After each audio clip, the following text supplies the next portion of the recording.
এই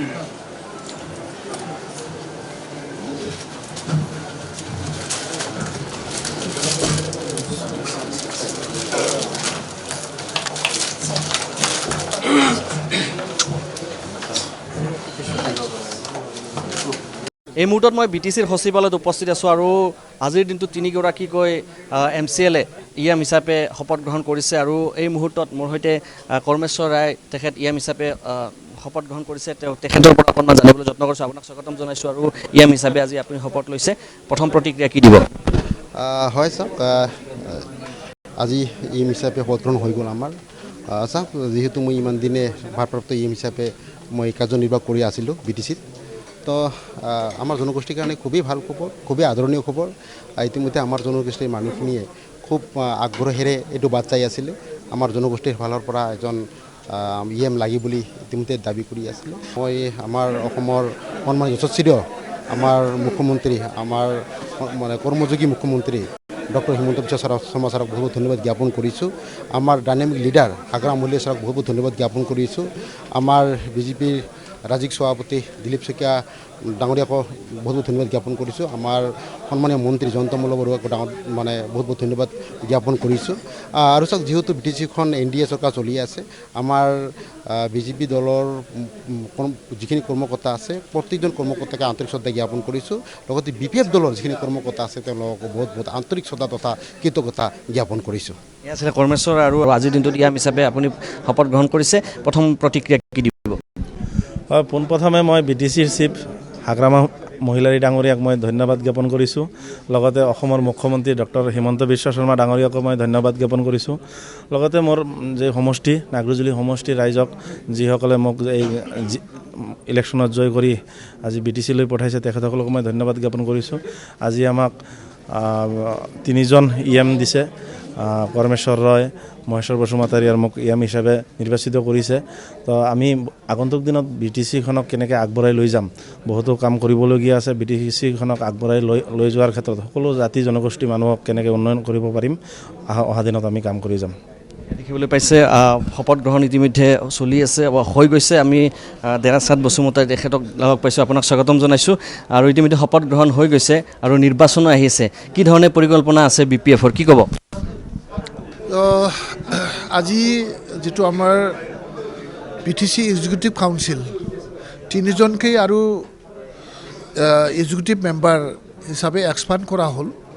ইয়াৰ মূল উদ্দেশ্যটোৱেই হ'ল আমাৰ BTCৰ যিটো উন্নয়নমূলক কাম আৰু ৰাইজৰ যিটো দায়বদ্ধতা, ৰাইজক দিয়া প্ৰতিশ্ৰুতিক খুব তীব্ৰ গতিত যাতে আমি কাম কৰিব পাৰোঁ আৰু কাম কৰাৰ কাৰণে যাতে মানে ডেভেলপমেণ্টটো যাতে ডেভেলপমেণ্ট বা উন্নয়নৰ ক্ষেত্ৰত যাতে কাম কৰাত অলপ গতিটো মানে অলপ সোনকালে হয়, তাৰ কাৰণে এই এক্সপানশ্যনটো কৰা হৈছে। আৰু এই এক্সপানশ্যনৰ জৰিয়তে নিশ্চয় আমাৰ যিটো পৰিকল্পনা, এই পৰিকল্পনাক ইমপ্লিমেণ্ট কৰাত তীব্ৰ গতিত আৰু আগবাঢ়িব বুলি মই আশাবাদী।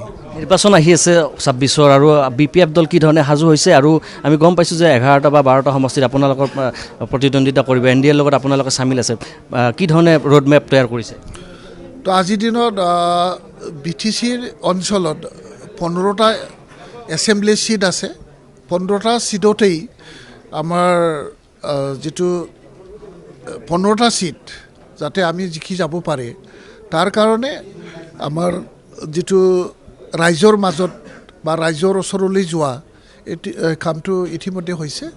আৰু ইতিমধ্যে আমি দেখিব পাইছোঁ যে ৰাইজে এতিয়া আমাৰ লগত আছে। বৰ্তমানে বেলেগ ৰাজনৈতিক দলৰ লগত ইমান মানে সম্পৰ্ক ৰখা নাই। যিয়ে নহওক, আমি BPF দল হিচাপে 15টা ছিটতেই যাতে আগুৱাই যাব পাৰে। বাকী আমাৰ এলায়েন্স যিটো পাৰ্টিসকল আছে তেখেতসকলৰ লগত আমাৰ ওপৰ মহলত আলোচনা চলি আছে, যাতে 15টা ছিটতো কোনো আমাৰ অপজিশ্যনবিলাকে পাব নোৱাৰে। ইয়াৰ কাৰণে আমাৰ ৰোড মেপ তৈয়াৰী কৰা হৈছে। আৰু ইতিমধ্যে ৰাইজৰ ওচৰত আমি গৈছোঁ, ৰাইজৰ আশীৰ্বাদ লৈ আছোঁ। ৰাইজক এনেকুৱা আশীৰ্বাদ দিছে যে চব ৰাইজে আমাৰ লগত আছে এতিয়া।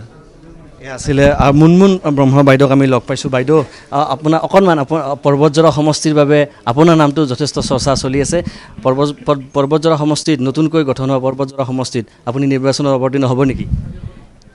দলে এইটো সিদ্ধান্ত ল'ব।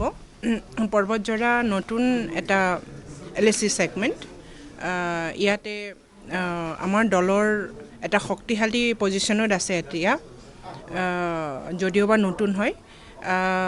তাৰপিছত দলে সিদ্ধান্ত ল'ব আৰু শক্তিশালী এজন কেণ্ডিডেটক দি পেলাই জেকাই লৈ অহাৰ দলে সম্পূৰ্ণভাৱে পৰিকল্পনা কৰি আছে আৰু সেইটো সময়মতে হ'ব। এয়া আছিলে মুনমুন ব্ৰহ্ম তেখেত ইয়াম। আৰু এই ধৰণে শপত গ্ৰহণ অনুষ্ঠান আজিৰ দিনটোত আছিলে আৰু BTC সচিবালয়ত মই উপস্থিত আছিলোঁ। তিনিগৰাকীকৈ নতুনকৈ ইয়াম আজিৰ দিনটোত শপত গ্ৰহণ লৈছে আৰু এই যিটো পৰিৱেশ আছে, পৰিৱেশটো আমি আয়ুষ আৰু মই ND24 দৰ্শকসকলক দেখুৱাই গৈ আছিলোঁ।